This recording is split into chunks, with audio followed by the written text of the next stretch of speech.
You signed your client up for 6 coaching calls, and yet somehow it has turned into 60 hours of Voxers, about 25 emails, and who knows how many voice messages you have from them.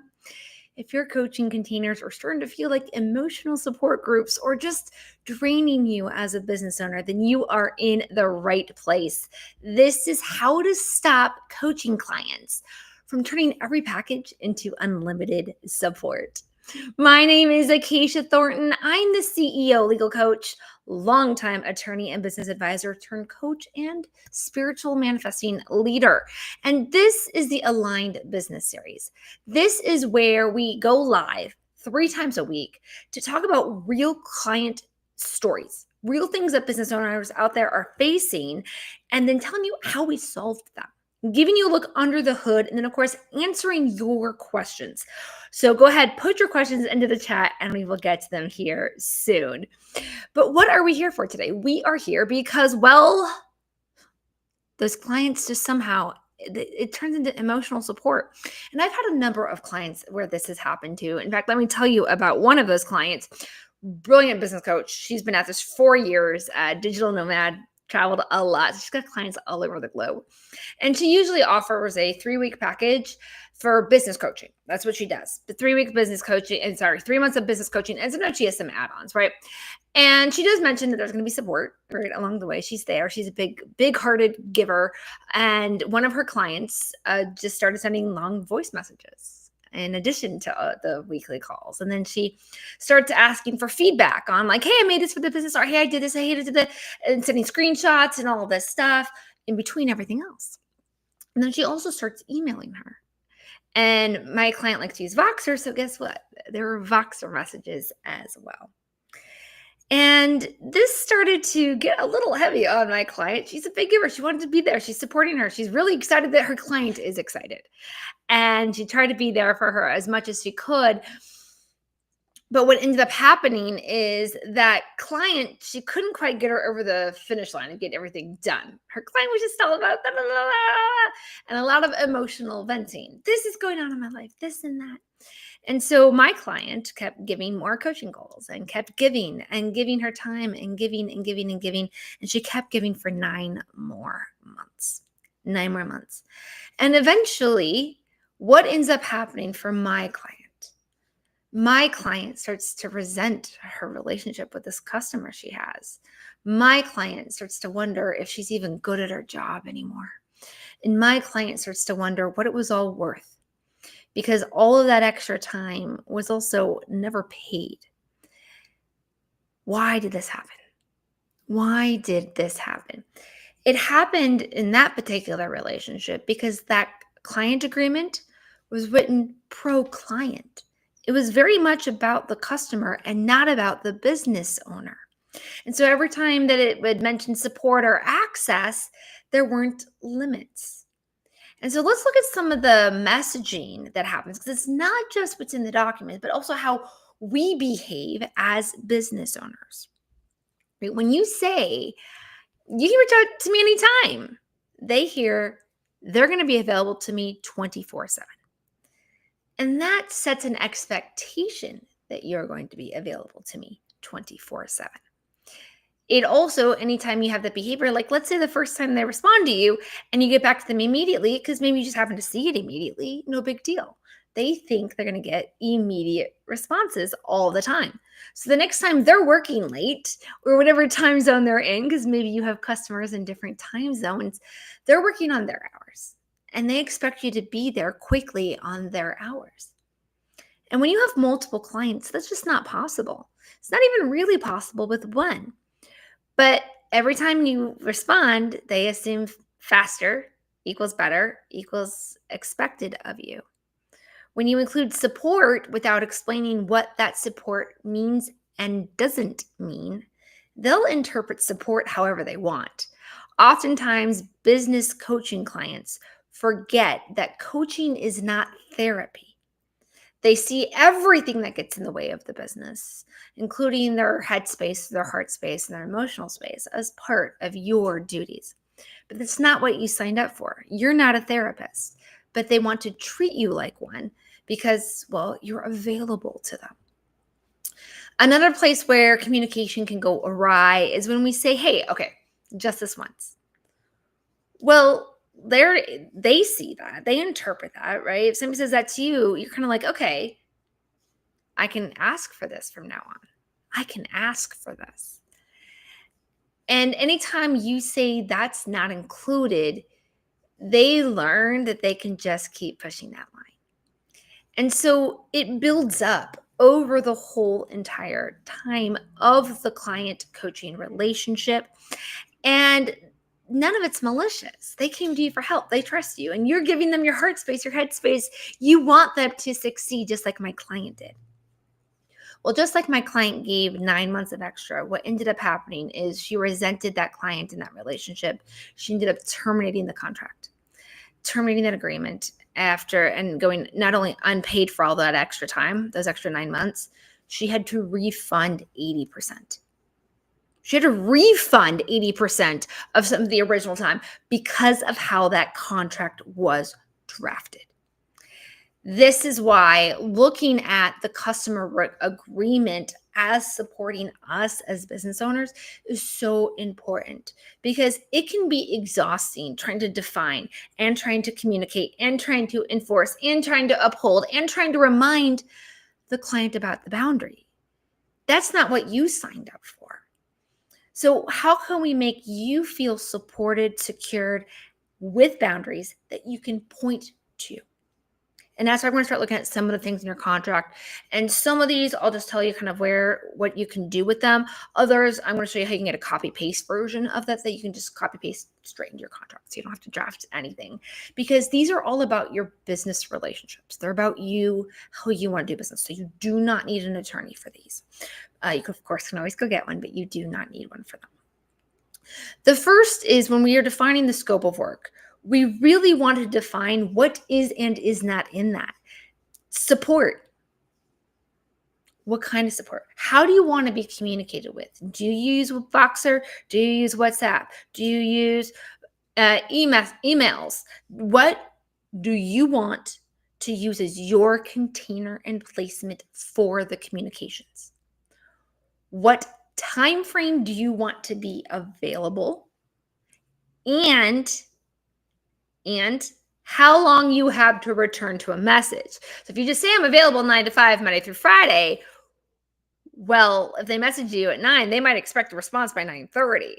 Say, hey, I have this much time to respond in these types of conditions. So we want to be very clear about what support does and it does not include. I also always encourage, and I have one of these in my coaching template, is the idea that this is not therapy. This is not an emotional space, even though the emotions are part of the coaching. Even though the emotions are part of the coaching. Coaching is about going towards a goal, building a business, but getting 100,000 followers, getting your first million, whatever that is. But the goal is the goal. It is not therapy. It is not friendship. Even though maybe it can lead to that. I definitely have some clients that I'm friends off the page with. And of course, friends also become clients. But this idea of when I'm treating my clients in this container, this is the container. And I make sure that container is very clearly defined. And then what we want to do, and this is where I'm going to help you get a copy paste version, is what's called a scope creep. It's not wrong for your clients to come and ask for more from you. That means they trust you. They love you. They want more of you. It's that making sure there is clarity about where the boundary is and what happens when they cross the boundary. And what happens when they cross the boundary is not a punishment. It's actually further clarity. Letting them know you get this type of access to me.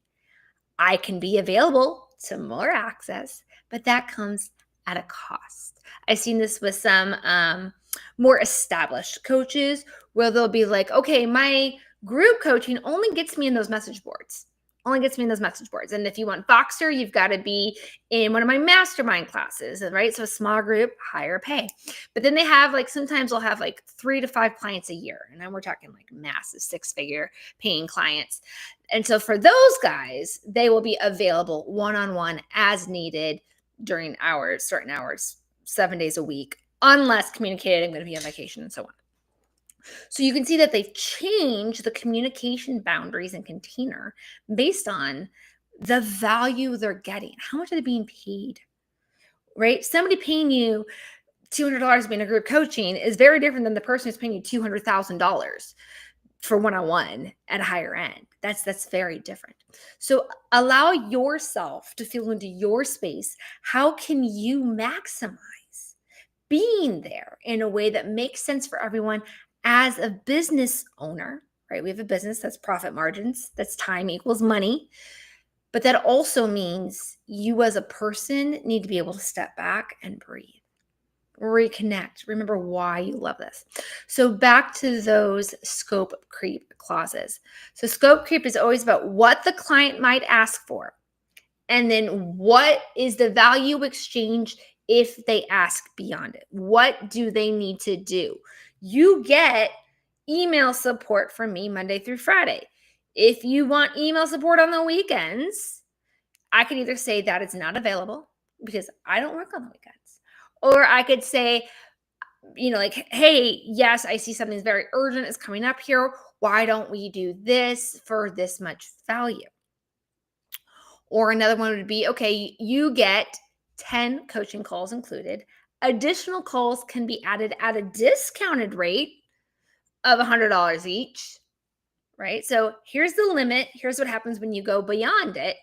And so letting them know that you're there to support them, but that support is not unlimited and it is not free. As a business owner, you need to protect what makes you money. And that's you, your time, your experience, and your creativity. So let's get you those copy paste that you can put right into your contracts. And why this is important is not just to copy paste them into your contracts so you don't have to think about it or draft, but that when your clients start to cross those boundaries, all you have to do is give them a gentle reminder. Don't forget, you only have 10 calls included. Looks like this might not get done in 10 calls.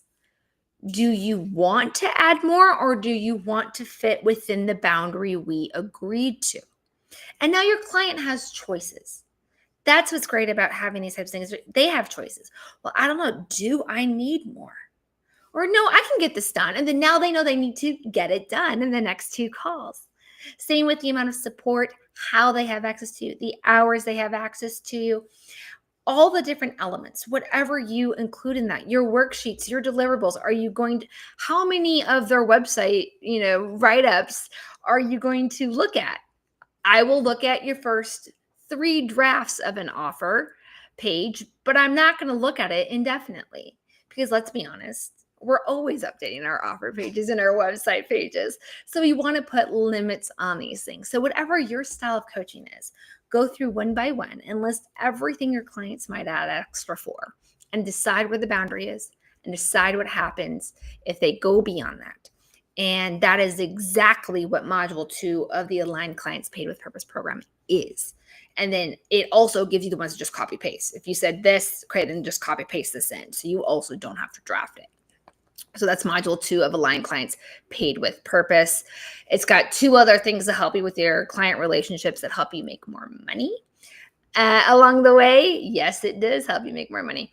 And, but at the same time, having a better relationship with your client. Because this is not about charging for every little thing. This is not about being harsh or mean. This is about elevating everyone together. Your client signed up with you because they want you to be the one to help them succeed. And you need your clients to help you succeed. So let's make that happen. All right, I already see some questions going into the chat. Let me even check. I made an outline. I'm like, did I even look at my outline? Let's see if everything's in there. Aligned Clients Paid with Purpose. Okay, so the Aligned Clients Paid with Purpose program. What it is. All right, you're right. I didn't do a very good job of that. It's 3 modules and a bonus. Each of the modules, you're going to learn real stories about what other service-based industry providers are going through. So coaching, design, just service-based consulting. Even I think one of the stories I share in there is something I went through. Yes. And then we walk through how it affects the business so you can make business decisions about it. And then what do you want to do? And then just copy paste that. So you'll have a worksheet for every module that helps you look at business stuff if you wanted to. But what my clients really love is the second worksheet in each of the modules where you literally just copy paste. You fill in the blank of what you want and you just copy paste it right into your client agreement. You don't have to do anything, right? You now know it's in your agreement without any further work or effort. So next time this comes up with your clients, you already have something to support you. And that's why it's called Aligned Clients Paid with Purpose, because it helps you have better aligned clients. But it's called Paid with Purpose because all three of them affect your revenue. All three of them can bring in more revenue faster. And so there's a whole other element to that, which is why I added the Paid with Purpose part. That's beyond today's call, but that is why that is in there. Okay, can I still be high touch without offering unlimited support? Yes, of course. The key is defining what energizes you and what starts to drain you. What do you feel you're being paid for versus what you're not? Like, I remember early when this was just a side gig for me, I was going to just be like, oh, it's a friend, just charge them like $500 for this or whatever. But then I remember that one of those projects, I started to be like, this isn't even worth my time anymore. I'm not going to get up at 6 a.m. to go do this for that amount of money. I didn't feel connected to the value exchange anymore. What is your value exchange? What is going to get you up in the morning to where you're like, yeah, I want to respond to this person, or continually, right? Whatever that ongoing high touch is for you. Just clearly define it so they know and they can stay within that boundary. And then your boundaries are set and that you're going to be good, that everything's been clarified and communicated, not just verbally, because people forget stuff, but when it's in your contract, in the client agreement, they've signed and agreed to behave and respond to that. But two, everyone can go back and reference it easily. No memory required. How do I explain support boundaries without sounding cold? Oh, this is great. So I always love advising my clients, respond with the value to them first. What is the value to them by having boundaries? The value to them is that they get better quality service and they know when you're going to be available to them. They get that knowledge. They get that higher standard of excellence from you, all because these boundaries are there. You don't have to be like, I put this in there because my client drove me nuts. That one, you don't have to say that. Just say the reason it's there is so that I can be my best for you and you know when you can reach me. When we communicate the value of how it helps them, it won't sound cold. They actually usually appreciate it and say thank you. Do I list specific hours, days, response windows? You can do all of those. Okay. Do I list specific hours, days, response windows? Whatever you want to define. I usually recommend the exact method: Voxer, WhatsApp, email, voice message, text message. What is included? Say exactly this in this time frame, these days, these hours. Up to how much time, because you don't want that indefinitely, for up to 30 days after the last call, or whatever that is for you. And what was the other one? How long you have to respond. How long you have to respond. Just because you're available 9 to 5, Monday through Friday, doesn't mean you're going to respond instantly all the time. So sometimes what I'll do is be like, okay, if it's during these hours, you'll usually hear a response with me within 2 hours. But outside of that, it could take me up to 2 days. So that type of thing. But the key is but the more clarity and specific you can be, the better it is for your client. Because what also happens is maybe up front, your client might be, oh, you only do stuff via Voxer? I don't know how to use Voxer. Can you do it via email for me? Now you know this client container is going to be an email. Or you can say, hey, I don't do email, but do you have WhatsApp? Right? It helps them communicate what their expectations were. Not just yours, but they can say back, hey, this isn't what I expected. Or, oh, this is perfect. I love Voxer, Which, by the way, I don't use Voxer. I've never loved that program. I I know my clients do. How do I define coaching support, in quotes, versus emotional venting? How do I define coaching support versus emotional venting? Coaching support is with the intent of a goal. So, what I like to do is, especially if you have a client, you might need to be a little bit more structured with them in communication. This happens with different personality types. So, let's say they're coming to the call and they're just venting, emotionally venting, right? What I would start to do is a day or two before the call, I'm excited for tomorrow's call. Our goal is to do this, and with an outcome of that. So now they know what the expectation is. So if they start to emotionally vent in the middle of the call, you're like, hey, looks like we only have 10 minutes left. I really wanted to get us through that goal of whatever was agreed to. Do you want to like put that aside and not let and like just give that up, or should we? I feel like we should reframe there, and then it gives them to be like, oh yeah, I have gone off track, because maybe they haven't realized it, or haven't realized how much time is involved in their venting, right? Some people are just emoting, they're just in the moment. So we can use different techniques to bring them in to the scope, back into what was the goal and how this needs to be done to get to this, to get to that by the end of their coaching program. So that's usually how I would go about it, is try to get them on the same page about a goal and let them direct them based on the goal. That way it feels like a decision from their own perspective. Oh yeah, that I am here to build my website up, or I am here to grow my followers, not to do this. Let's grow my followers, you know. How do I manage a client who's used to more access than they paid for? How do I manage a client who's used to it? The next time a contract or an opportunity comes up, let them know there's now a boundary. Hey, I love working together with you. I just want to let you know that I've gotten a lot of clients now, and you're still one of my all-time favorites. So I don't want to lose you. I want to keep working with you. But to make sure I can get to everybody at the standard, I need to start limiting our emails to only Tuesday through Thursday. Right? Let them know they're still very important, but that you do have to balance things. And so here's where the boundary is. Or, hey, we're going beyond our time with the amount of calls we're supposed to have. Here is the new, like, we've signed up for 12. I've got some other clients that are waiting in the wing. Do you want me to sign you up for 5 more? Or are you going to be okay ending on this normal date? Right? Letting them know that you still care about them. You're not abandoning them. You're not walking away from them. But there are other calls on your needs that are equal to a client relationship. And that usually helps them understand, because it might be the first time they've ever really thought, oh yeah, I'm not their only client. Right? You'd actually be surprised. They feel that way a lot. And so we have to gently remind them that we're here for them, but we're here for them on a value exchange.